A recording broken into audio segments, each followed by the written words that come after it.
La batería de mi teléfono está fallando. No puedo entrar a la aplicación más allá y me veo obligado a quedarme en casa. Puedes encontrar una batería este domingo en la feria. ¿A qué día estamos? A jueves. Si la pides online, te llegaría el próximo jueves o quizás después. Eso es muy tarde. ¿Tú no tienes la aplicación en tu teléfono? No, y no quiero tenerla. Para serte sincero, me da miedo. Desde que la tienes, tu adoración son solo los muertos. Pasas pensando en ello. Se ha hecho tu adicción, tu obsesión. No comes, no te quedas en casa, te olvidas de ti mismo y te olvidas de tu familia. Somos tu familia, entiéndelo. ¿Por qué nos abandonas? No es así. Solo trato de que ellos sientan que hay alguien que los piensa, que los quiere. Pero tú ya dejaste de pensarnos. Vives solo para ellos. Dime, ¿hace cuánto tiempo no te preocupas de nosotros? ¿Hace cuánto tiempo que no cenas con nosotros? ¿Hace cuánto tiempo no tomas desayuno con mamá? Ella está echada en la cama sin moverse, pero está viva. Soy yo quien la atiende. ¿Acaso esperas que se muera para asistirla con esa tu aplicación más allá? Ella me lo dijo así. Quiero morir para estar con él, con mi hijo querido, con mi hijo preferido. Me dolió. Y tú solo piensas en ir fuera. Eres egoísta, reacciona, entiende, te queremos vivo con nuestras vidas. Fui a la feria que queda ubicada a 6 cuadras de mi casa y que solo abre los días domingos por la mañana. Es una feria grande, bordea todo un parque. Allí venden de todo, se encuentra desde un alfiler y puedes hallar hasta automóviles. Está el sector de frutas y verduras, es el más bullicioso. Los locatarios gritan sus productos y los precios. A 50 las papas, a 50 las papas. Elija las caseritas, a 100 los tomates. Las bananas a 20 las bananas. No se pierda la oferta. Son las últimas alcachofas a 20, aproveche. También es ajetreado por las moscas que vuelan y se meten en todas partes, y por todas las dueñas de casa que se ven desde muy temprano. Se las ve a la mayoría en bata y con una bolsa de compras en la mano o con un carro de arrastre. Compré unos duraznos grandes y aromáticos. Eran importados, no recuerdo de dónde. Lindos. Su piel era brillante y su fragancia penetrante. Mientras me antojaba por uno, la casera me dijo que cada pomo venía con cuesco, que podría sembrarlo si tenía espacio en casa. Me dijo que no me preocupara, que no era del todo transgénico, que ninguna de sus frutas eran partenocarpélicas, es decir, venían con el embrión dentro del cuesco, que se habían reproducido sexualmente y que solo algunos genes del genoma, los de expresión relacionados con sabor, consistencia y tamaño, habían sido modificados. Me mostraba la aplicación Adeno de su teléfono, donde marcaba diploidía del cuesco y triploidía de la parte carnosa comestible. Me insistió que no tuviera miedo, que los disfrutaría. Compré 3 aparte del que me estaba comiendo, dulce y jugoso. Me los puso en una bolsa de papel de alta biodegradación. Me estaba yendo, pero volví a preguntarle a la casera si sabía dónde vendían baterías. Me pidió que le mostrara mi teléfono y cuando lo vio dijo que don Max podría tener. Marcó su número y después de un rato de conversar con él, me dijo que no había venido a trabajar. Qué mala suerte justo hoy. Sí, mala suerte, porque él es honrado y no cobra de más. Le dije que me interesaba solo usar la aplicación más allá. No la tengo descargada, ocupa mucha memoria, por lo que no podría usar la aplicación Adeno que uso aquí. La entendí y le dije que no se preocupara. Si no encuentra, vaya al centro. Cualquier cibercafé la tiene. Es mucha la gente que se contacta con sus seres queridos por la aplicación más allá, pero tienen miedo de tenerla descargada en el teléfono propio, por si aparecieran las ánimas virtuales. Le agradecí y me despedí. Seguí buscando, pero no la hallé en toda la feria. Tendría que solicitarla online. Mi teléfono definitivamente no funcionaba. Traté de prenderlo varias veces. Cargaba, se llenaban todas las barritas y cuando decía batería completaba, yo cruzaba los dedos y prendía el teléfono. Una lucecita verde se encendía, circulaban varias esferitas en el centro de la pantalla, luego una luz roja y surgía un escrito: está agotada la batería. Así lo ponía a cargar de nuevo y nada. Fui a un cibercafé que se halla en el centro. En la vitrina tenía un aviso: estamos conectados todo el día, tenemos las aplicaciones que tú deseas. Vi las aplicaciones disponibles en una marquesina electrónica. Encontré más allá, me sentí feliz. Pagué por media hora de servicio, sería breve e ingresé. Me contacté con Bertolt Brecht. Él se entusiasmó. Habían pasado muchos años de su deceso y hoy nadie lo visitaba ni se acordaba de él. A todo lo que le propuse me dijo que bueno. Cuando terminamos nuestra conversación telefónica, tuve que solicitar un permiso más allá para que él pudiera venir a casa. Eso era lo más complicado, que lo dejaran salir del cementerio. Tenía que cumplir con todas las regulaciones. No hubo problemas. Él estaba en forma. Vendría el sábado y estaría hasta el miércoles. Pasaría 4 noches en casa. Yo tendría que prepararle algo cómodo. Pensé en el patio trasero, pero mi mamá había plantado muchas rosas con espinas y eso me molestaba a mí. Me rasmillaba los brazos y no quería pecar de imprudente. Decidí que durmiera con mamá, en su habitación. Ella estaba tiesa por su enfermedad. Serían 2 tiesos y bueno, ambos se servirían de compañía.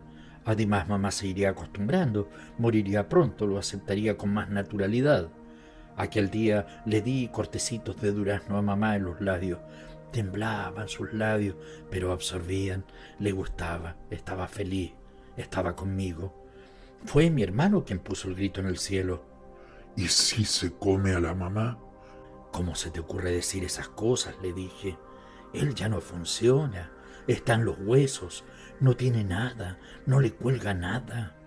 Para convencer a mi hermano le dije: vieras lo feliz que se puso Bertolt cuando le dije que solicitaría su exhumación y transporte. Y como tú quieres, yo pasaría más tiempo en casa. ¿No te hace feliz? Está bien, pero cuando pasee a mamá, ¿tú sacarás los huesos de él? Te lo prometo. Por lo menos sacaré su calavera. Biografía de Bertolt Brecht. Bertolt llegó en una caja de cartón piedra. Era de color café oscura, como de 40 centímetros de ancho por 40 centímetros de alto y por 80 centímetros de largo. Era una caja bonita, imponente, sobria. Le envolvía una cinta gruesa de un color levemente más suave que el café de la caja, lo que manifestaba distinción o calidad. Con mucho respeto, los funcionarios de la funeraria contratada por Más Allá preguntaron a mi hermano dónde dejaban la caja. Él les dijo que la subieran a la habitación de mamá, que se hallaba en el 2.º piso. Al abrir la puerta del dormitorio, dijo: ¿Tienes visita, mamá? Decidieron ubicar la caja encima de la cama y al lado de ella. Cuando te mueras, mamá, trataré de conseguirte un mueble como este. Está precioso. No quiso decir ataúd porque no quería que mamá deseara morirse de inmediato. Incluso cuando yo vi la caja y con mi hermano buscamos la etiqueta de fabricación, pensamos que sería nuestro regalo de despedida por sus tantas atenciones. La mamá se había portado muy bien con nosotros. Fue una excelente mamá y se lo merecía, se lo merece. Soltamos lentamente la cinta. Era larga, delgada y ancha. La guardamos en la gaveta del velador. Vi que mamá nos hacía un guiño con el ojo izquierdo. La entendí. Quería que pusiera una bolita de naftaleína para preservarla de las polillas. Le dije: no te preocupes, mamá, que Bertolt estará solo unos pocos días. Abrimos así la caja. Estaban los huesos sueltos y la calavera, los que estiramos delicadamente sobre la cama. En eso Bertolt nos saludó. Hola. Hola, Bertolt. Qué bueno nos visites. Esta casa es humilde pero honrada. Sí, Hogar, dulce hogar, dijo, y se sentó en la cama. Un par de lágrimas se escurrieron por las mejillas de mamá. La sentí feliz, como que le faltaba aire. Yo, orgulloso, le dije, conocerás mi trabajo, mamá, y podrás entender mis tantas idas al cementerio. Bertolt lo miraba todo con unos ojos nacientes, curiosos. No había visto muerto más dichoso que él. Tuve que decirle que no se ilusionara demasiado, que tendría que volver al cementerio, que disfrutara estos momentos únicos. Él lo entendió, consintiéndome con la cabeza. Sabía que le entrevistaría y que mientras más rápido hiciera la entrevista, nos daría tiempo para hacer otras cosas. Le pedí el teléfono a mi hermano para grabar. No quiso. Tuve que usar el de mamá. Este estaba viejo, pero servía. Lo tenía bastante ocupado con programas para bordados. Le pregunté si podía borrar alguno. Como no me respondió, asumí que me consentía y se los borré todos. Mi hermano en ese rato exclamó: ¡Se los borraste todos! Ya los recuperará, le contesté. Son los bordados que viene guardando desde antes que tú nacieras. Bueno, pero ¿qué quieres que haga? Ya los borré. En vez de enojarte, ¿por qué no tomamos un cafecito los cuatro? La tarde fue muy amena. Tenía razón, es un verdadero disfrute pasar en familia. Bertolt, ¿cuál es tu nombre completo? ¿Comenzó la entrevista? Sí. Me llamo Eugen Bertolt Friedrich Brecht. Bonito nombre, complicado, pero suena bien. ¿Cuándo naciste? Nací un 10 de febrero de 1898. ¿Y cuándo moriste? Un 14 de agosto de 1956. ¿Viviste 58 años? Sí. ¿Dónde naciste? En Augsburgo, Alemania, a 40 millas de Múnich. ¿Eres de familia campesina? No. Esa es una especulación que siempre ha corrido, pero no es así. Yo fui de clase media. Mis antepasados fueron de todo tipo: terratenientes granjeros, médicos, maestros, jefes de estación y negociantes. Hubo campesinos, pero como te puedes dar cuenta, no fue el tenor. Mi mamá era hija de un empleado de la administración estatal. Mi papá trabajó en papel. Llegó a ser director de ventas de una fábrica de papel en Augsburgo.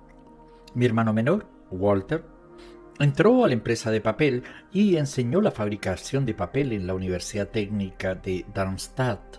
¿Y tú no entiendes nada de papel? Solamente los uso para escribir. Yo de pequeño tuve una dolencia cardíaca y parecía muy débil. Me convertí en el hijo favorito de mi madre. Mamá, somos parecidos. Mi hermano se siente mal porque soy el favorito de mamá. Y todo porque cuando crecí fui asmático y cierta vez casi me muero. Déjalo que siga contando su historia. Yo era de esos intensos y mamá no me negaba nada. No puedo hablar mucho de mi familia, creo que la abandoné cuando crecí. ¿La abandonaste? Sí, la abandoné. Mi padre me era indiferente. No te puedo creer, no lo saludabas. Me molestaba. Y el afecto de mi madre también me molestaba. Era cargante, obsesiva. Cuando ella falleció todos estaban dolidos, principalmente Walter. Qué manera de querer a esa mujer. Yo no. Incluso quise hacer una fiesta al día siguiente de su muerte en la casa. Quería meter bulla. Y me largué de la ciudad antes del entierro. No quise saber de eso. Me aburría. Ya viejo me arrepentí, pero estaba viejo y no valía arrepentirse.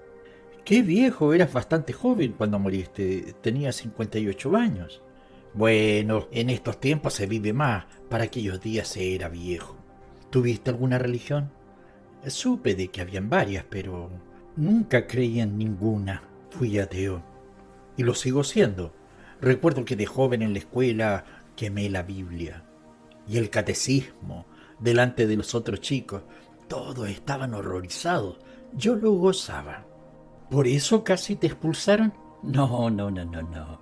Muchos decían que era por mis opiniones pacifistas. También es falso. Sí, escribí poemas patrióticos sin importancia. Casi me expulsaron. porque me pillaron copiando en los exámenes. Esa es la verdad. Era flojo y despreocupado. Pasaba tocando la guitarra, me juntaba con otros muchachos donde hablábamos sobre las virtudes de la naturaleza y estábamos siempre en contra de lo que era la ciudad. Aborrecíamos lo urbano. Bueno, yo lo aborrecía, todo lo citadino. Cuando comenzó la Primera Guerra Mundial, varios de mis compañeros se fueron al frente a morir. Los que sobrevivieron se hicieron nazis. ¿Y por qué no fuiste tú a la guerra? Fui eximido del servicio militar por esa dolencia que te conté antes, esa dolencia cardíaca. Pero después fui auxiliar médico, estudié algo de medicina en la Universidad de Múnich. Lo que presencié en los hospitales militares, para qué te cuento, fue una carnicería. Lo escribí, fue así. Si el doctor me ordenaba, ampute una pierna, Brecht, yo le respondía, sí, su excelencia, y cortaba la pierna. Si me decían, haga una trepanación, abría el cráneo del hombre y chapoteaba en sus sesos. Vi cómo los remendaban para poder mandarlos de vuelta al frente lo más pronto posible. Pero soy sincero, te estoy contando la verdad. Me llamaron casi al finalizar 1918 en octubre. La guerra estaba por terminar y mi trabajo no fue en urgencias ni nada de eso, fue en las áreas de enfermedades venéreas. ¿Y mentiste otra vez? Oh, muchas veces. Pero mentí cuando acepté el premio Stalin de la Paz. Dije que en noviembre de 1918 me había unido, pero al instante o inmediatamente, a la República Comunista de Baviera y que había sido delegado de los soldados y varias cosas heroicas que no hice. ¿Dónde moriste? Eso no me lo dijiste. Morí en Berlín, en Alemania. ¿Te gustó el café? Sí, hace muchos años que no disfrutaba este aroma delicioso. Faltaron las galletas. Me acuerdo que siempre en casa se tomaba alguna infusión y las acompañaban con galletas y con esos cubitos de azúcar. Sí, el café es muy agradable. ¿Sabes quién me lo dio? No, ni idea. ¿Y tu mamá? ¿Sabes quién me lo dio? ¿Y tú? ¿Supiste quién me lo dio? Bueno, tú dijiste que la condesa Sofía Tolstoy. Sí, ella. Cuando le hice la entrevista a León Tolstoy, le dije a ella así en ese rato, le dije, señora condesa, que le voy a dar de este café a mis invitados especiales. Bueno, tú, Bertolt, eres uno de ellos. Pero tu mamá no ha tomado café. No, ella es de tecito.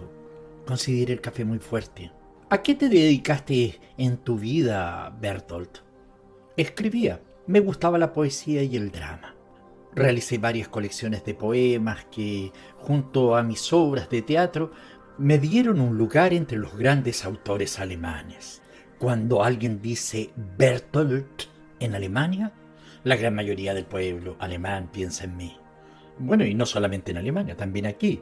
Alguien dice Bertolt, como tu nombre es tan poco común, inmediatamente pensamos en Bertolt Brecht, en ti, qué simpático.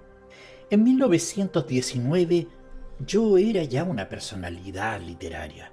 En 1919 era súper jovencito, tenía 21 años.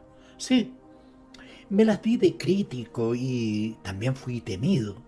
Era directo, grosero y cruel. Y gracias a mi guitarra, mi personalidad entró en el teatro. Escribía canciones y las cantaba, mi voz atraía. Ah, sí, no me digas. ¿Y cómo eran tus canciones? Se parecía como a la de los Beatles. Incluso mi voz era muy parecida en mis canciones a la de Paul McCartney, en sus primeros años, por supuesto. Ay, podrías cantarte una canción. Ay, sí, pero ya no tengo la costumbre de tocar la guitarra. Y dime una cosa, ¿y cómo era ese teatro? Cuéntanos.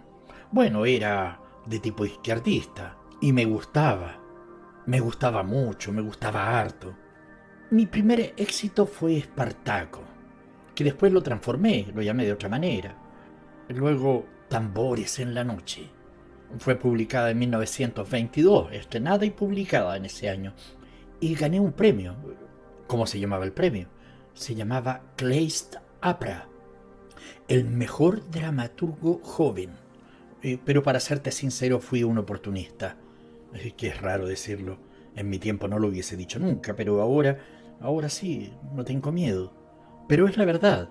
Quise llamar la atención y lo conseguí con un éxito asombroso. Era un ataque al capitalismo. Siempre lo ataqué, y a todas las instituciones burguesas. También ataqué al ejército. Y una de las cosas que yo a la vez siempre fue la cobardía. Y la puse en práctica en una de mis obras, en Keuner, el protagonista que es autobiográfico de mi famoso cuento Medidas contra la violencia. Oye, es tan famoso que yo no lo conozco. Se llama así, si lo puedes ubicar, Medidas contra la violencia. Mi personaje, Keuner, es un cobarde cabal. Mi amigo Walter Benjamin, no sé si lo ubica, sí, quiero entrevistarlo, observó más adelante que la cobardía y la mera destrucción figuraban entre mis rasgos más destacados. Pobre de él, terminó suicidándose. Y eso pensaba de mí. Echo de menos a Walter Benjamin. Me gustaba que mi obra fuera escandalosa. Era polémica. Una parte del público protestaba entre silbidos y chiflidos. Eso es interesante. Chiflen, chiflen, yo decía para mis adentros. Y la otra me ovacionaba. Es decir, estaba la protesta por un lado y la ovación por el otro lado. Ambas situaciones del teatro, en el teatro, me llamaban la atención. No me interesaban los análisis esos tradicionalistas, estéticos, por intelectuales que eran consagrados. Los despreciaba. Pero que la gente del pueblo, la gente proletaria llegara ahí y se sintiera afín y gritara y silbara, me hacía vibrar. Así como está vibrando tu mamá. Oye, ¿está vibrando la mamá? Qué raro. ¿Mamá, te pasa algo? No, está bien. Por lo que sé de ti, después de tu muerte, por algunas décadas, fuiste el escritor más influyente en el mundo, por las tantas innovaciones en la dramaturgia. Hiciste un teatro épico o dialéctico que aún influye en las producciones modernas. Debe ser. El teatro cambia, no siempre es igual. Sí, hice cambios que resonaron ampliamente. De hecho, inventé un tipo nuevo de intelectual, así como lo hicieron Rousseau, como lo hizo también Lord Byron en su momento. El intelectual nuevo, modelo de brecha, del que él mismo fue el prototipo. Era áspero, duro, despiadado, cínico, en parte gángster, en parte entusiasta deportista. Quería llevar al teatro el ambiente estridente, sudoroso y violento del campo de deporte. Como lo hizo Byron, gozaba con la compañía de los boxeadores profesionales. ¿Cuánto me pidieron que fuera jurado en un concurso de poesía en 1926? Dejé de lado las 400 presentaciones de poetas y di el premio, porque no me iba a leer esos 400 poemas ahí. Le di el premio a una tosca contribución en verso que encontré en una revista de ciclismo. ¿Hiciste eso? ¿Por qué lo hiciste? No sé. Sentía esa ansiedad de que esta gente, la gente que no tiene oportunidades, tuviese su importancia. Rechacé la tradición austroalemana de música a favor de un sonido metálico y repetitivo que descubrí en un espíritu afín. El compositor judío Kurt Weill, con quien colaboré, quería que sus decorados mostraran, por decirlo así, sus huesos, el mecanismo detrás de la ilusión. Este era mi nuevo tipo de verdad. La tramoya me fascinaba, como los hombres que la armaban y la manejaban, los ingenieros. Yo era un manipulador, un ingeniero mental. Así fue en realidad como presenté al ingeniero Caspar Preuschel en Erfolg la novela de Lion Feuchtwanger, de quien otro personaje dice le faltan los órganos humanos más importantes. un sentido que capacite para gozar y un corazón amante. Sabes que no te entendí nada. Bueno, no importa. No es tan importante. Tú sacarás conclusiones, estás grabando y después, bueno, lo que más te importe, eso escríbelo. Sí, eso haré. Por la década de 1920, del 20, ¿no es cierto?, me promocionaba, similar a como lo hacía Hemingway. ¿Ubicas tú a Henry Hemingway? Sí, ¿cómo no lo voy a ubicar? Claro que sí, lo tengo que entrevistar, eso sí. Yo lo imité. Diseñé mi propio estilo de vestir. El de Hemingway, sin embargo, fue por entero estadounidense, americano y sobre todo deportivo. Es obvio que Brecht, si bien en secreto, admiraba a Hemingway y se molestaba mucho si alguien sugería que le robaras ideas a papá. En los años 20 admití abiertamente mi admiración por los Estados Unidos. Fue el período en que la intelectualidad europea sintió que se podía ser proamericano. Se podía ser en especial por sus gángsters y héroes del deporte. Escribí un poema sobre la pelea que hubo de Dempsey y Tunney, la que se dio en 1926. ¿La viste? No, para nada. De modo que algunas de sus ideas sobre la vestimenta venían de el otro lado del Atlántico, pero otras eran típicamente europeas. El chaquetón de cuero con cinturón y gorra había sido el preferido por los jóvenes violentos de la Checa cuando Lenin la creó, a principios de 1918. Mi invento fue una corbata y chaleco de cuero con mangas de tela. Me gustaba parecer estudiante y obrero a la vez, y muy elegante, eso sí. Mi nuevo atuendo provocó varios comentarios. ¿Para qué decir que mis enemigos aseguraban que debajo de la ropa de cuero proletaria usaba camisas de seda? Hay que ser muy tonto para pensar así. Karl Zuckmayer lo describió como un cruce de camionero y seminarista jesuita. No sé qué ocurrencia, qué cosas tendría en la cabeza. Pero completé mi estilo personal inventando una manera especial de peinarme. Llevaba el cabello sobre la frente y mantenía una barba siempre de 3 días, nunca de más ni de menos. Ahora, ¿cómo tú calculas que es de 3 días? Es fácil. Bueno, hay que dejarse crecer la barba. Cuando ya la tienes de 3 días, sabes más o menos cómo está. Ahora, claro, hay gente que es más lampiña y hay gente que es más barbuda. Los que son más barbudos podría ser de un día, y los que son menos barbudos de una semana. Estos toques serían ampliamente imitados por los jóvenes intelectuales, 40 y hasta 50 años más adelante. También copiaron mi costumbre de llevar las gafas austeras, con armazón de metal. En el caso mío eran grises, era mi color favorito. Escribía en una especie de papel de seda gris, y cuando me hice famoso comencé a publicar. Trabajo en marcha, llamado Versuche, borradores. Los textos de mis dramas eran libros de bolsillo grises, deliberadamente sombríos como libros de texto, una forma de promocionarme muy efectiva que también fue imitada. Mi coche, un Steyr de turismo descubierto, también era gris. Me lo dieron. Lo recibí gratis escribiendo jingles para una empresa. Tenía un talento notable para la presentación visual, campo en el que durante los años 20 los alemanes fueron los mejores en el mundo.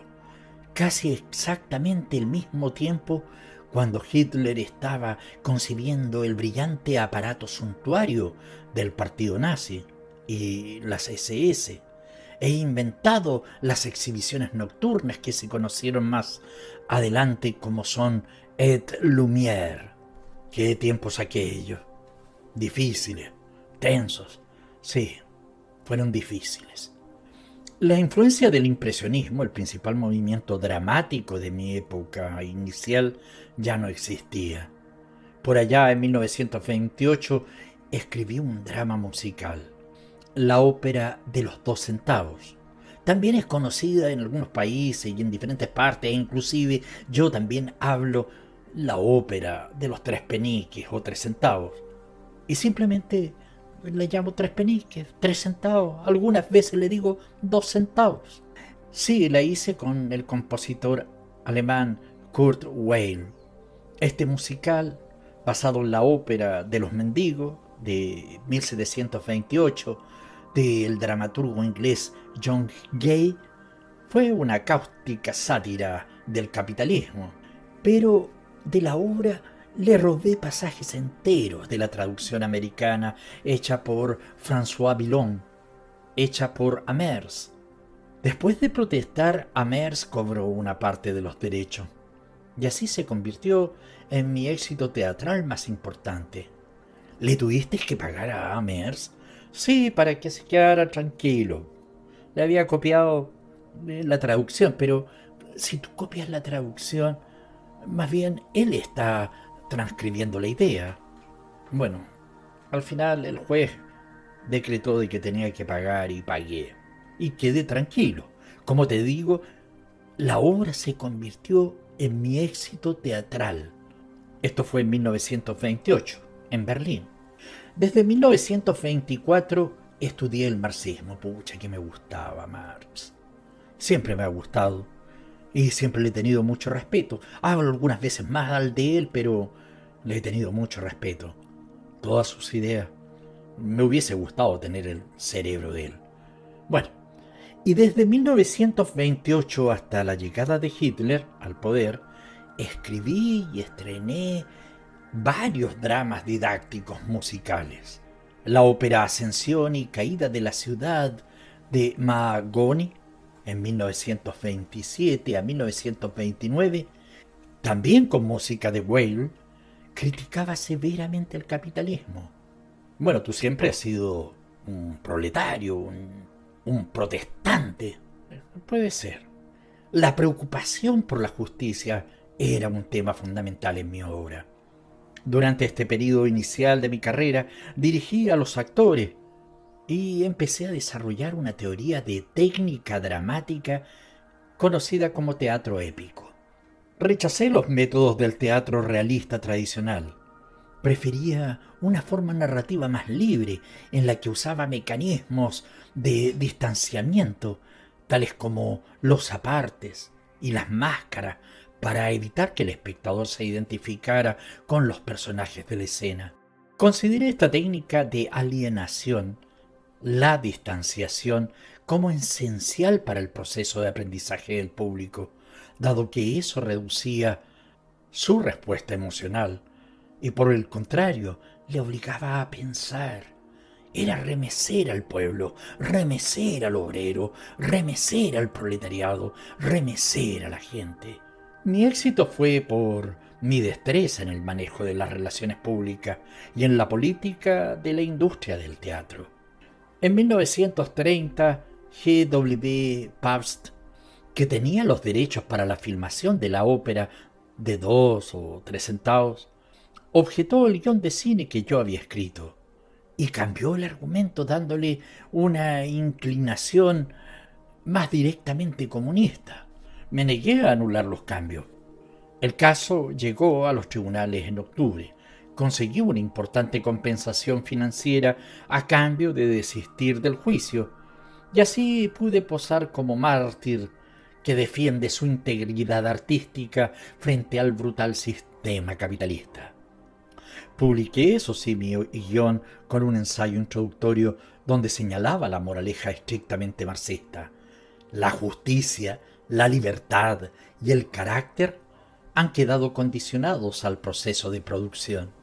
¿Otro café, Bertolt? Sí, te lo acepto. Es que esto de no tener sesos, como que me cuesta la memoria. La memoria queda vibrando, aislada, como en otro espacio. ¿Quieres echarle azúcar? No, así solo. Café solito, me gusta bien solito. Bueno, aquí lo tienes. Hoy lo hiciste bien cargado, ¿eh? Sí, está cargado. ¿Quieres que te lo diluya? No, déjalo así.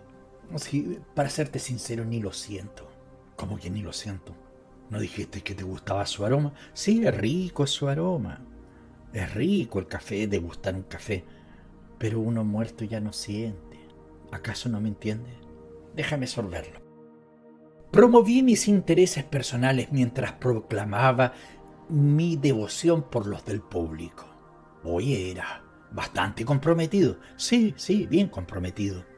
En 1930 fui aceptado por el Partido Comunista como su estrella propia y tenía todas las ventajas de su poderoso respaldo institucional. Me mostré dispuesto a aceptar la disciplina partidaria.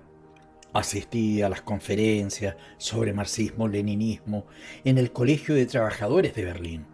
Y de hecho, como en el fondo era un hegeliano que amaba el mundo de la fantasía mental del método dialéctico, mi mente era muy alemana, así como la de Carlitos Marx, que echo de menos a Carlos. Hace tiempo que no lo leo. ¿Tú no tienes ningún libro de Carlos Marx? No, pero en el teléfono tú tienes varias aplicaciones y puedes bajar los libros y leerlos y también escucharlos. Hay audiolibros, etc. No me digas, bueno, yo no conozco de eso. Encontré que el sistema era intelectualmente atractivo en aquel entonces. Mi primera obra verdaderamente marxista, Die Maßnahme, data del verano de 1930 y su adaptación de La madre de Gorka se representó en toda Alemania, en todos los salones controlados por el Partido Comunista. Escribí guiones cinematográficos de propaganda activista. Desarrollé nuevamente con Weil, que bueno, él nunca fue del todo marxista, era de izquierda, pero marxista no. Bueno, con él, la nueva forma de arte político de la Schulopern. ¿Sabes lo que significa? No, dime. La ópera escolar o drama didáctico. Ah, qué interesante. ¿Y qué significa eso? Bueno, mi finalidad no era tanto como pretendía. Educar al público políticamente como convertirlo en un coro bien entrenado. No muy diferente de las muchedumbres de Nuremberg. Los actores eran meros instrumentos políticos, hombres máquinas más que artistas, y los personajes de las obras no eran individuos, sino tipos que realizaban acciones altamente formalizadas. El mérito artístico que esta forma del arte podía tener estaba en el brillo de la presentación, en lo que por cierto me destacaba. Pero la utilización política era obvia y siguió viviendo durante décadas, descendiendo a un nadir con los tétricos dramas operísticos presentados por Madame Mao durante la Revolución Cultural China de la década del 60. Inventé el uso del juicio realista en escena. Imagínate, brujas, a Sócrates paseándose, a Galileo mirando a través del telescopio, el periódico prohibido de Carlitos Marx, escucha que lo he hecho de menos, bueno, y muchos otros, con fines de propaganda activista, y entré en el repertorio de la izquierda, reapareciendo de tiempo en tiempo como en el Tribunal para Crímenes de la Guerra de Vietnam.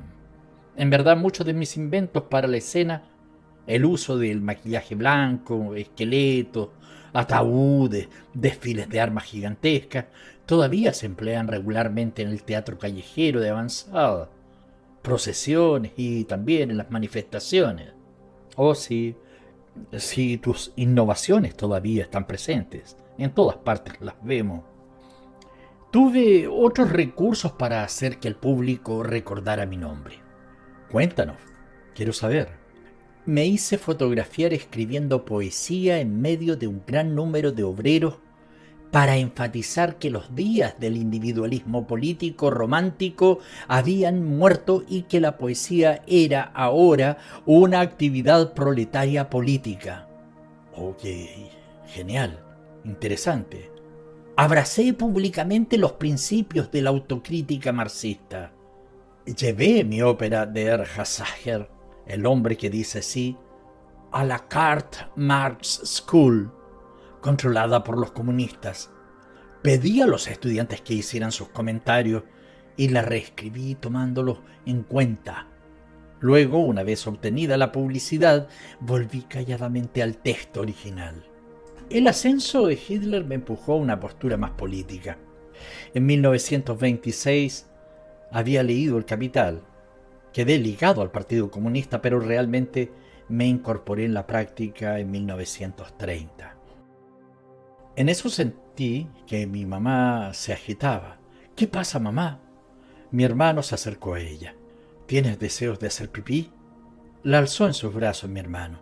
Caminó hacia la puerta y en el umbral nos dijo: esperen, no continúen sin nosotros. Tuvimos que esperar. Fue ahí que se me ocurrió que debíamos comprar pañales.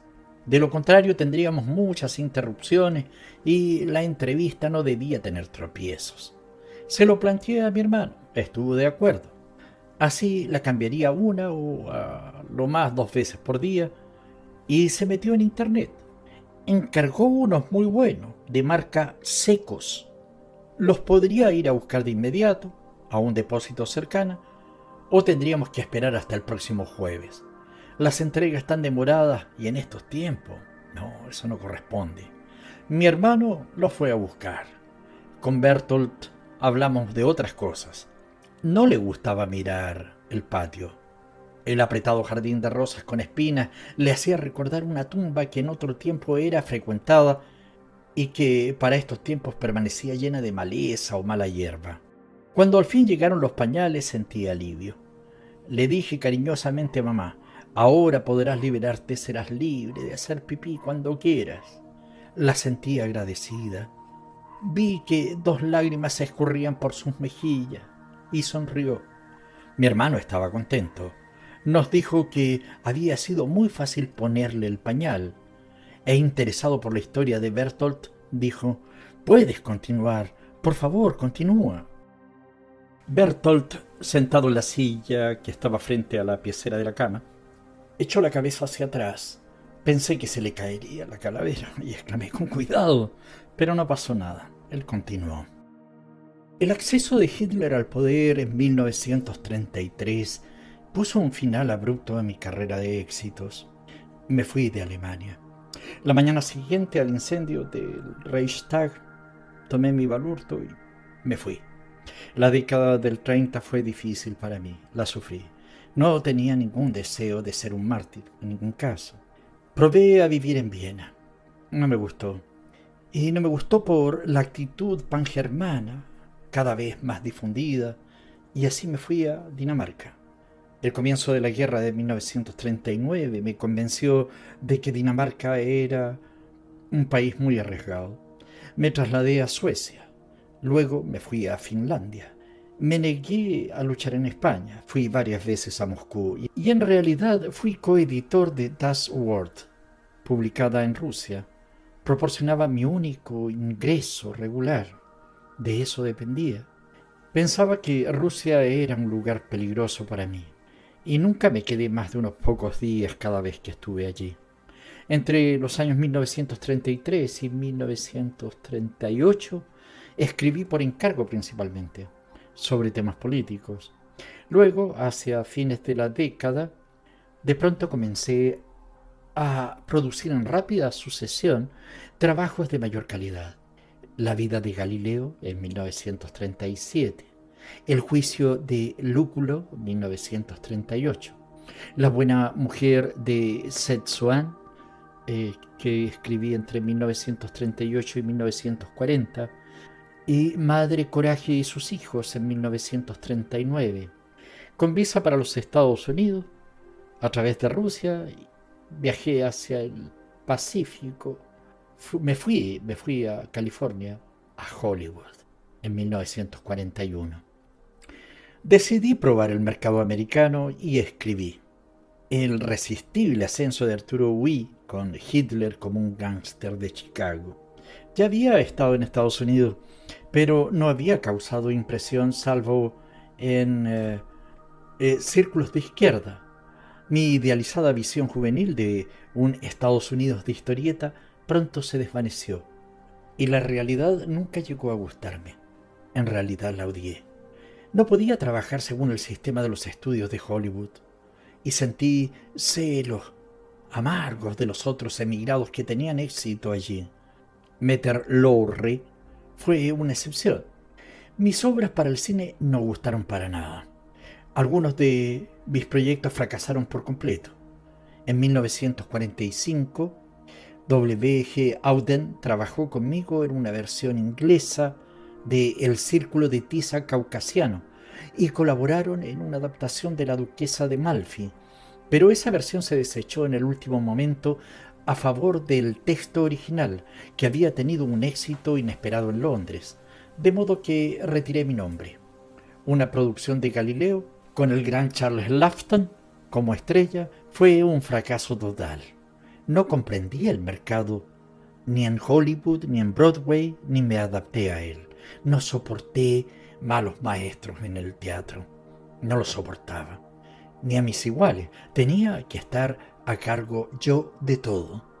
Sí, esas obras consolidaron mi reputación como dramaturgo, como El Círculo de Tiza Caucasiano, pero fue más tarde, en los años de 1944 a 1945. Me gustaba experimentar con nuevas formas y dejé atrás las tradiciones dramatúrgicas. ¿Eran necesarios esos cambios? Por supuesto que sí. Quería influir sobre la mente de los hombres, del teatro. Fue el medio más poderoso de que pude valerme para generar cambios, y lo intenté. Shakespeare con su Ricardo II lo había hecho, un drama subversivo contra la monarquía. El teatro era importante, y tanto Voltaire como Rousseau se dieron cuenta. Rousseau advirtió la capacidad peligrosa del teatro para corromper la moral pública. Víctor Hugo, ese Víctor Hugo, lo usó para destruir a los últimos Borbones. Lord Byron dedicó gran parte de su energía a los dramas en verso. Y hasta Carlos Marx, mi Carlitos, trabajó en uno. Pero fue Ibsen el que primero utilizó la escena, deliberada y sistemáticamente, y con un éxito asombroso, generando una revolución en las actitudes sociales. Debo entrevistar a Ibsen, recuérdenmelo. ¿Te gustaría que lo trajera aquí, mamá? Bertolt se sonrió y continuó. Yo era un dramaturgo totalmente diferente en casi todo. Fui sucesor y creé el drama de propaganda moderno y sofisticado. Supe explotar con brillo una de las nuevas instituciones culturales del siglo XX, el teatro en gran escala, subsidiado por el Estado. Las formas poéticas del lenguaje clásico, mezclado con el habla común, con el habla del hombre de la calle, permitió exhibir versos libres e irregulares. Piénsenlo, el público se sentía remecido, su conciencia era sacudida, no podía ser pasivo. Debía reflexionar e ir a la acción, protestar con sentimiento y razón y entregarlo con pasión. Cuando comprendí que mi teatro no podía tener éxito salvo en condiciones ideales que dominara personalmente, el 30 de octubre de 1947, yo, junto con otros 19 individuos, fui citado como testigo hostil ante la Comisión de Actividades Antiamericanas del Congreso Potencial. La comisión investigaba entonces la subversión comunista en Hollywood. 10 de ellos recibieron sentencias de 1 año de prisión.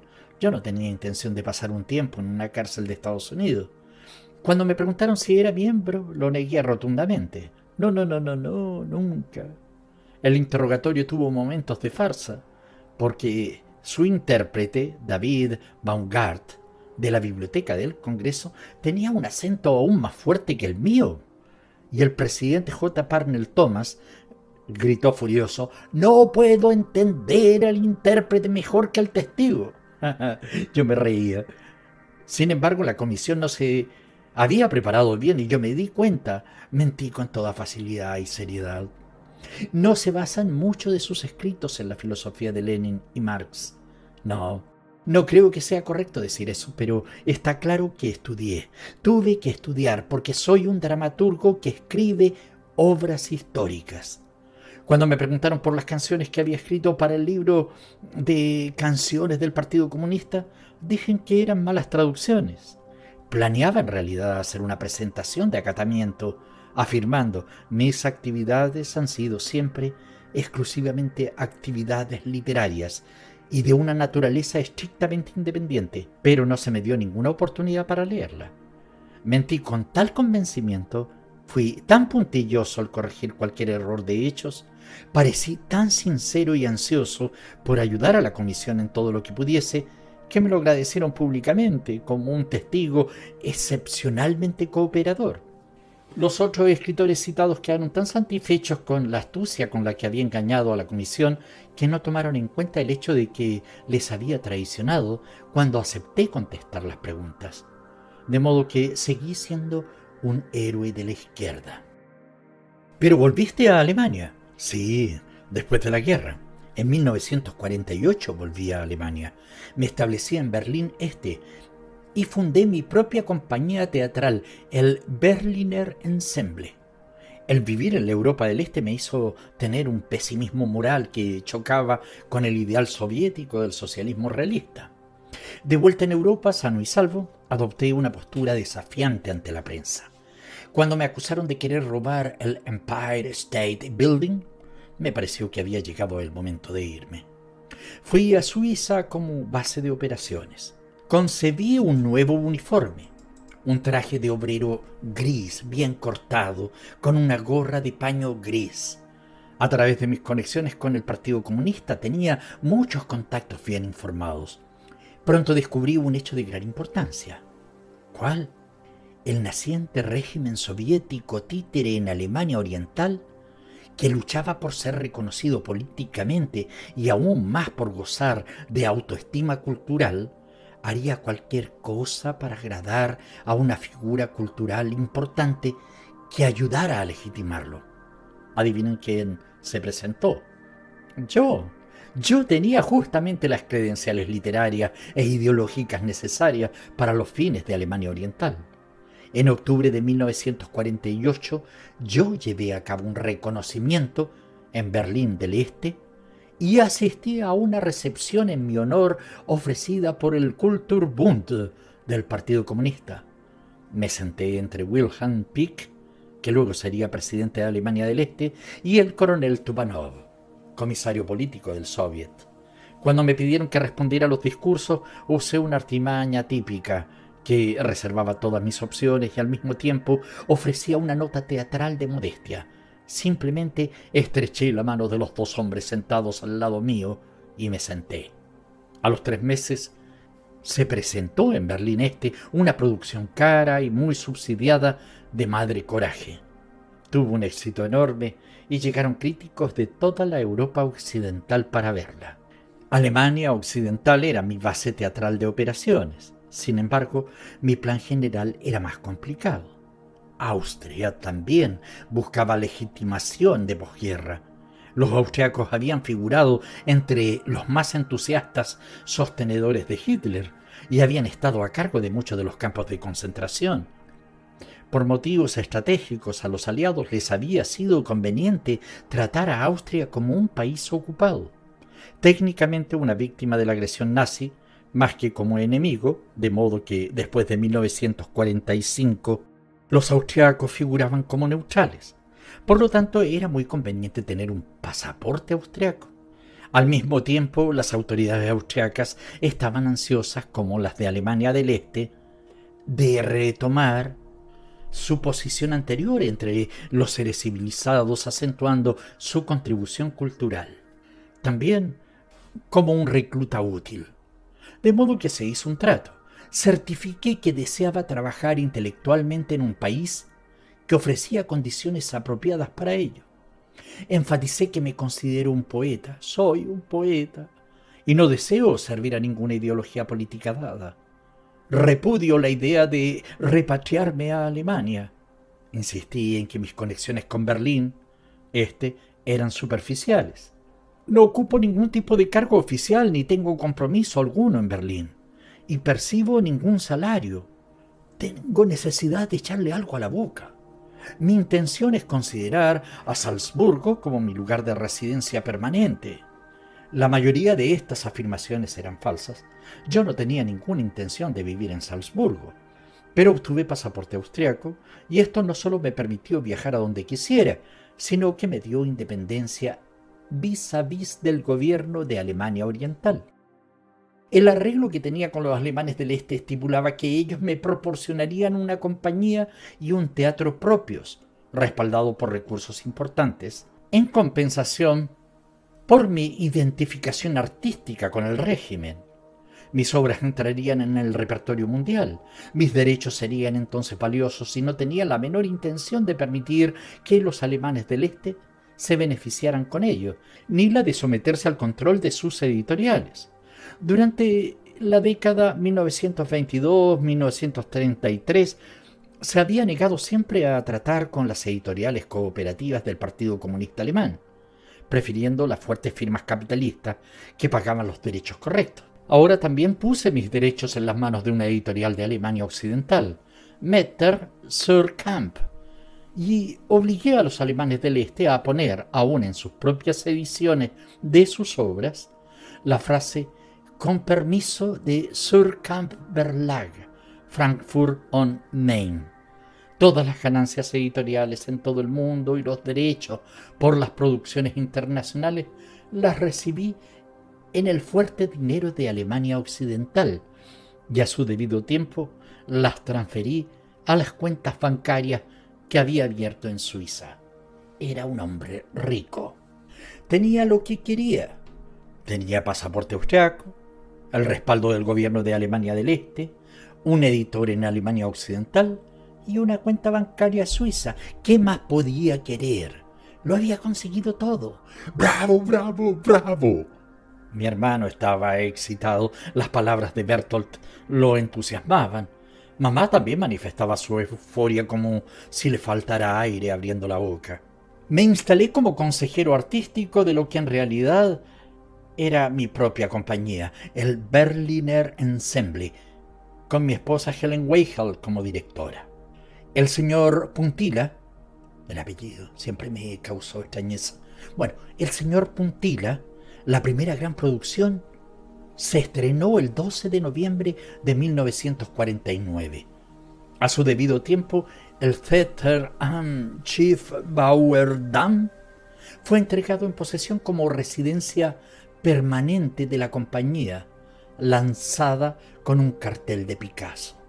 A ningún artista desde Wagner se le había ofrecido una organización en esta escala para la representación ideal de sus obras. Tenía 60 actores, más diseñadores de vestuarios y decorados y músicos, y docenas de asistentes de producción. Tenía un total de 250 empleados.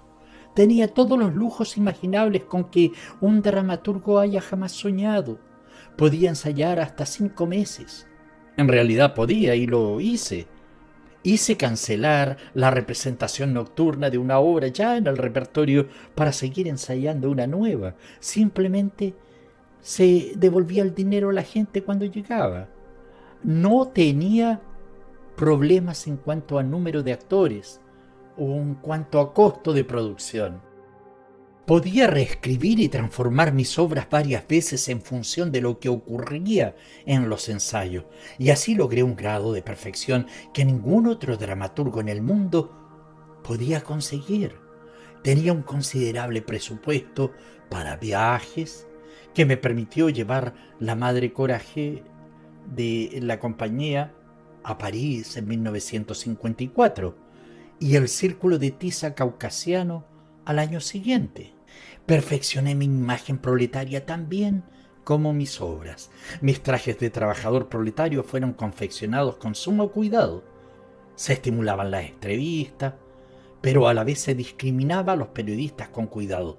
Se permitían las fotografías, pero solo a condición de que yo pudiera seleccionar las que se publicarían. Me acuerdo que decía, esta sí, esta sí, esta sí, esta no. No, no y no. ¿Cómo me sacaron esta foto? Le daba a mi trabajo una dimensión seria, casi sólida, y de atraer a los académicos que sagazmente veía como excelentes promotores a largo plazo de la reputación de un escritor. Había comenzado mi serie de Obra en Marcha y la retomé ahora en mayor escala.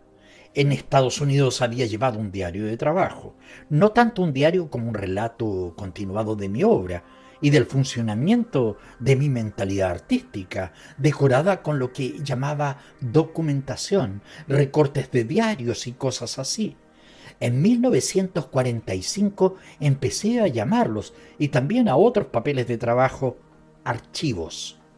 Los hice fotografiar todos, el equivalente entonces del microfilm, y convencí a la Biblioteca Pública de Nueva York de adquirir una serie completa.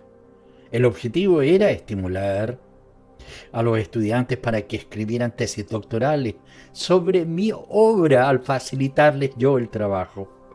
Otra serie fue a manos de Gerard Nelhaus, un graduado de Harvard que ya estaba trabajando en su tesis y que a su debido tiempo se convirtió en un promotor entusiasta y efectivo de mi imagen en los Estados Unidos. Adquirí a un evangelista académico americano, un Eric Bentley, profesor en el departamento de inglés de la UCIA, que había estado trabajando sobre Stephen George. En 1943 lo alenté para que dejara a George y se concentrara en mí. A partir de entonces, Bentley no solo tradujo con Maja Bentley el Círculo de Tiza Caucasiano y organizó en 1948 mi estreno en Estados Unidos, sino que se convirtió en mi principal promotor al otro lado del Atlántico. Dicen que yo era frío con mis discípulos y que les obligaba a concentrarse sin pausa en mi obra. Bentley lo testifica. No trató de saber mucho de mí, no me invitó a que averiguara mucho sobre él. Descubrí que crear dificultades, hasta ser grosero con ellos, lejos de desanimar a los detectives académicos y posibles acólitos, les estimulaba las ansias de servirme. Me volví sistemáticamente molesto y exigente, todo en nombre de la integridad artística. Rousseau había hecho exactamente el mismo descubrimiento y lo explotó, pero en mi caso la técnica fue aplicada con eficacia y minuciosidad germánica. ¿Muchos detalles? ¿No quieres una entrevista o quieres preguntarme tú las cosas que te interesen? No, está bien. Todo lo que estás contando lo tendré que analizar detenidamente. Te entiendo. Sigue, por favor, te escuchamos. De pronto se sintió un ruido. Era mamá. ¿Qué pasa, mamá? También había hecho un ruido como para que continuara. Mi hermano se había preocupado. Estaba absorto. Él quería seguir a Bertolt. En Berlín atraje a un círculo de jóvenes aspirantes a directores y diseñadores. Dirigía a toda la compañía con una autoridad feroz y arbitraria, y ellos me reverenciaban. Y hubo algunos intelectuales que también lo hicieron, como Roland Barthes en la revista Teatro Popular. En Gran Bretaña tuve a Kenneth Tynan, que a partir de 1954 fue crítico dramático del Observer. Durante el cuarto de siglo, 1959 a 1975, prácticamente todos los países de Europa aceptaron el principio del teatro subsidiado por el Estado. Fíjate. Estas nuevas instituciones fueron concebidas en gran escala y dotadas de amplios medios, a veces en parte con donaciones del sector privado. A diferencia de los teatros estatales del Ancien Régime, cuyo arquetipo fue la comedia francesa, por su constitución las nuevas compañías quedaban fuera del control del gobierno y en realidad se enorgullecían de su independencia. En apariencia se parecían a los teatros generosamente subsidiados de Europa Oriental, la mía en especial.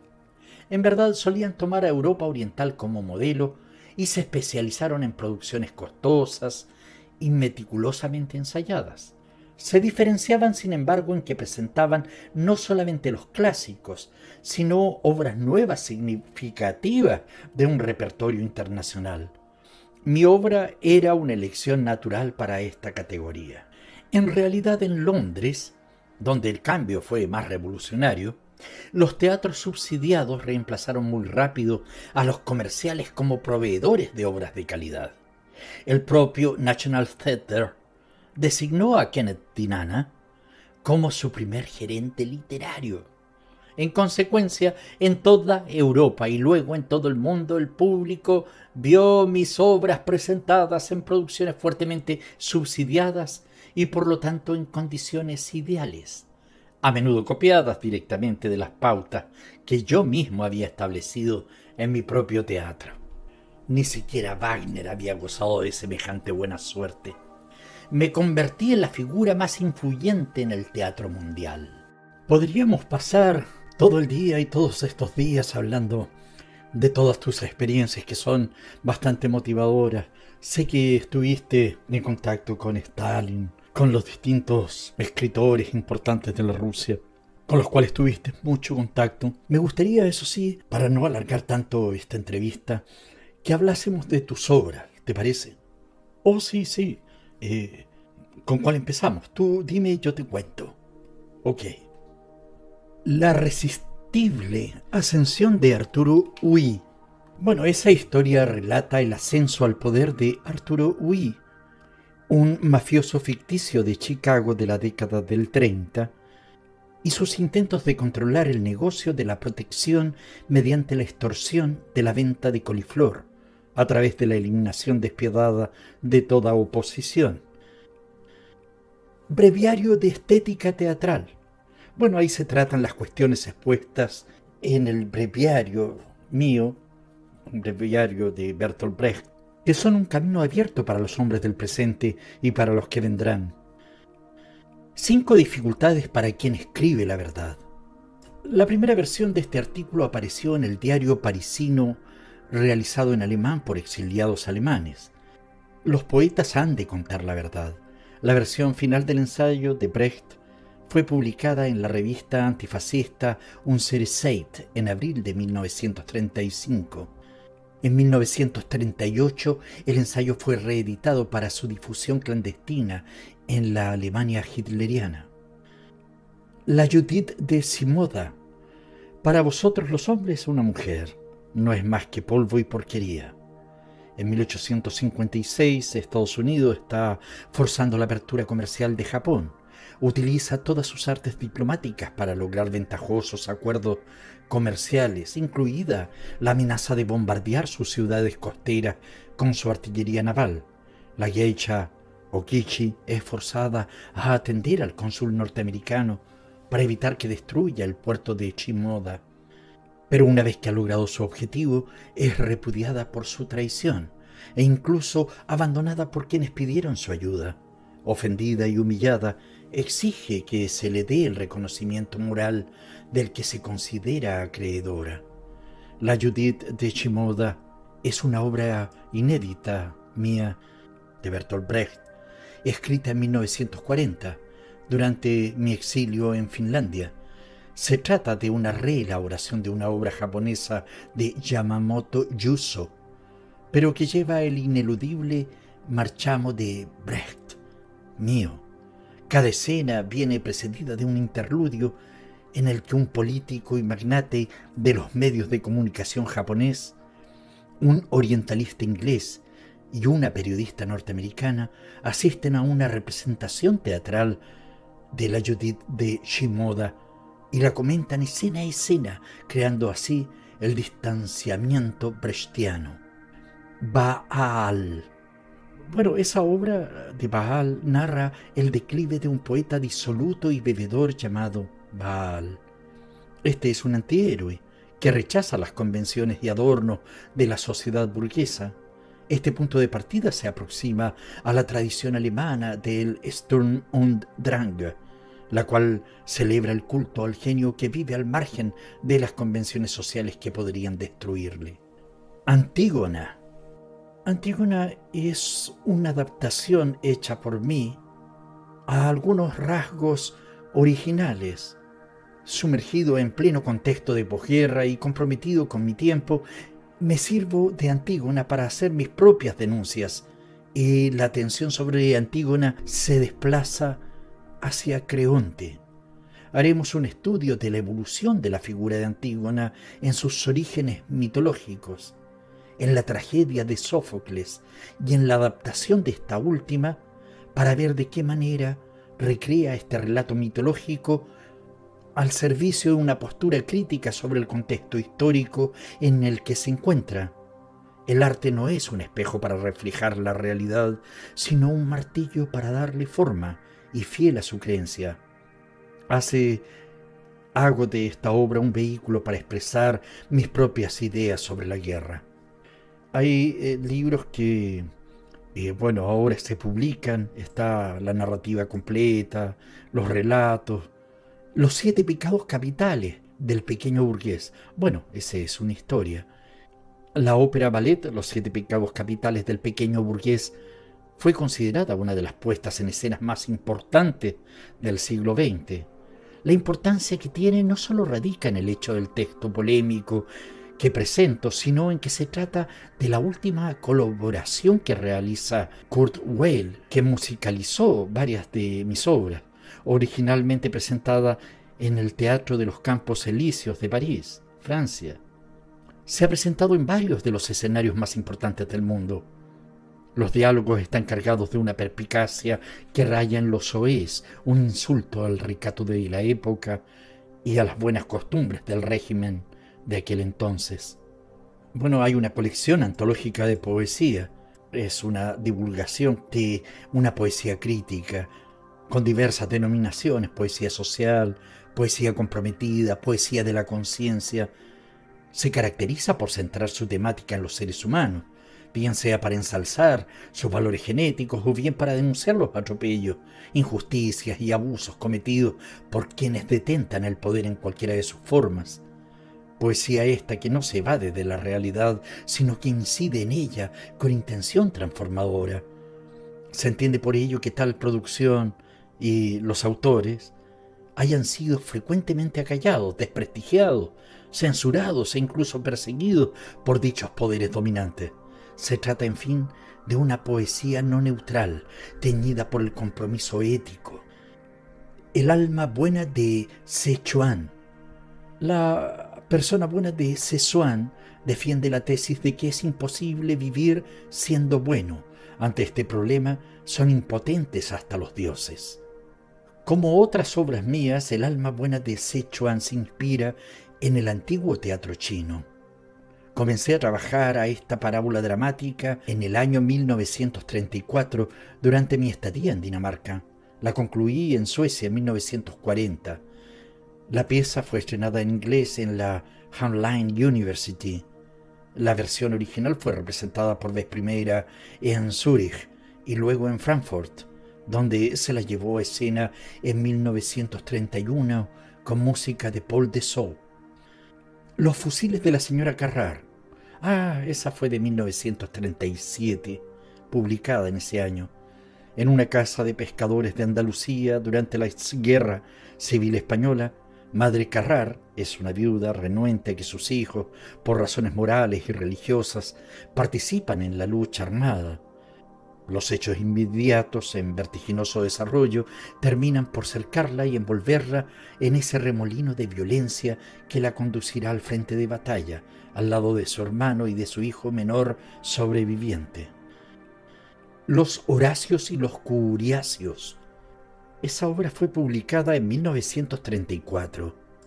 Es una pieza teatral didáctica que, entre otras cosas, fue casi un manual de estrategia acerca de cómo un ejército más débil puede vencer a otro más fuerte, escrita en pleno avance del nazismo. En la historia del autor, los Curiacios deciden atacar a los Horacios. Hemos resuelto tomar las armas y en 3 cuerpos del ejército invadir el país de los Horacios para someterlos por completo y apropiarnos de todo lo que tienen sobre el cielo y bajo el suelo. Los Horacios responden. Llegan los bandidos, con un poder militar monstruoso, invaden nuestra tierra. Pretenden que nos dejarán con vida si les damos lo que nosotros necesitamos para vivir. ¿Por qué temer la muerte y no el hambre? No nos rendiremos. Terror y miseria del Tercer Reich. Bueno, esa fue una serie de 24 episodios aproximadamente realizados entre 1935 y 1938, con la colaboración de Stephen. El texto está dividido en episodios, algunos muy breves, permite que se representen juntos o separados. Está basado en relatos de testigos y noticias aparecidas en la prensa y constituye un duro relato de la vida cotidiana de la Alemania después de que Hitler fuera elegido canciller del gobierno.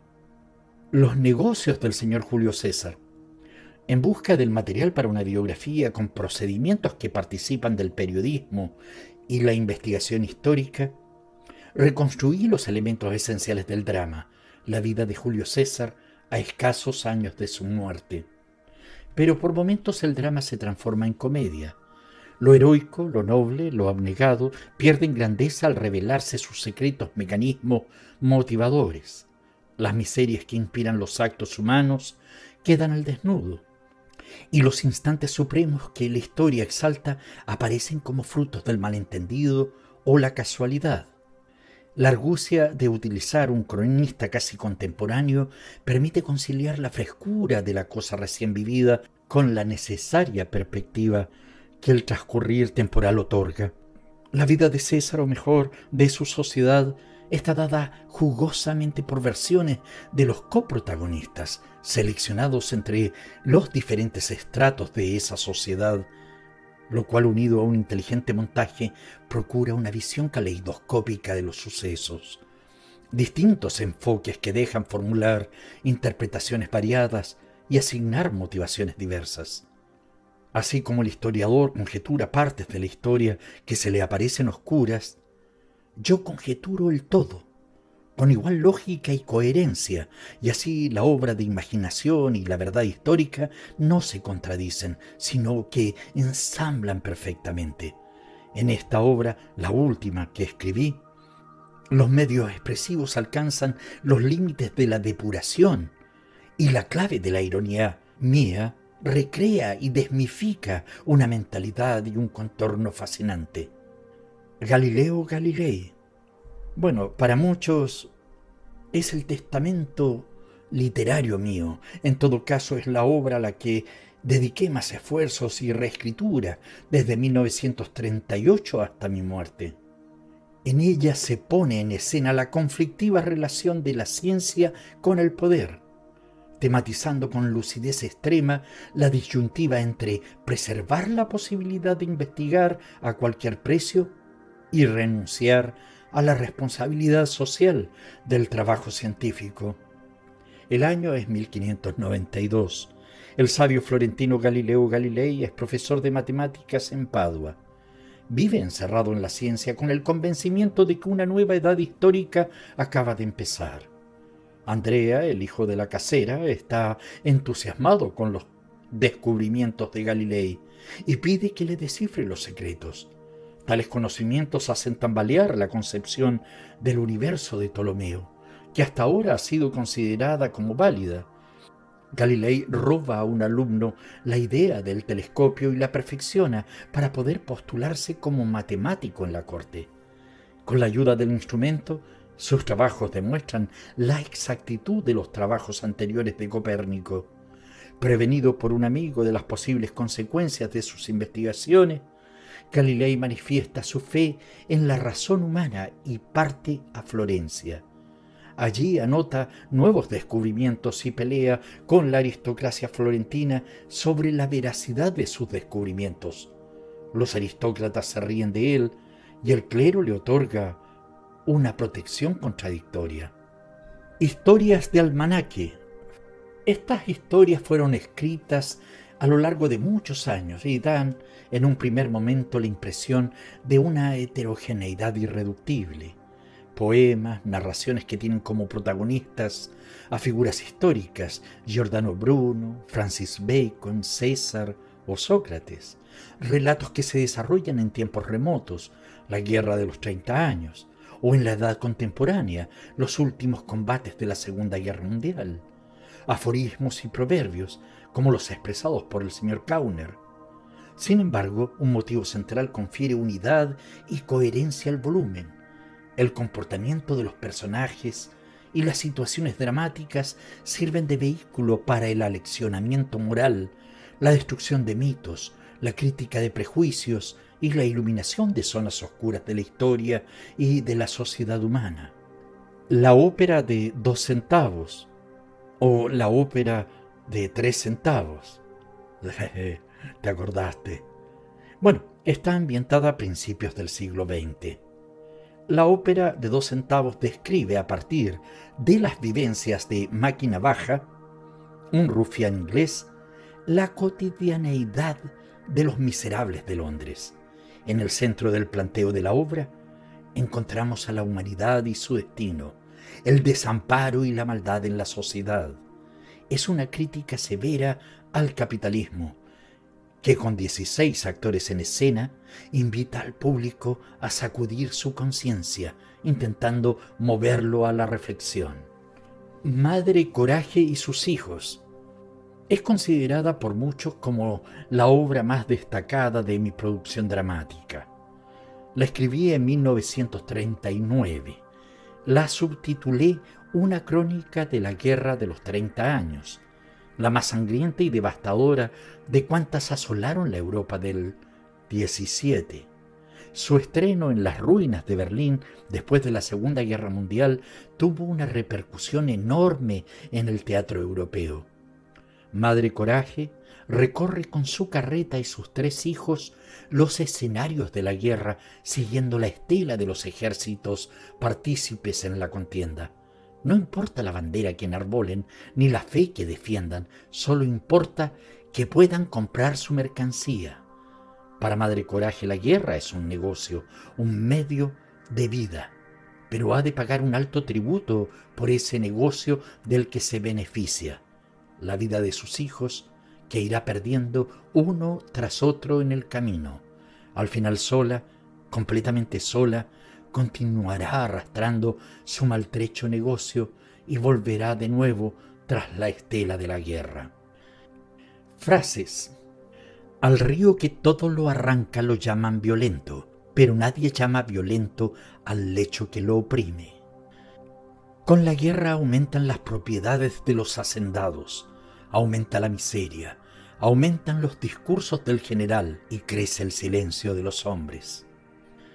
El regalo más grande que le puedes dar a los demás es el ejemplo de tu propia vida.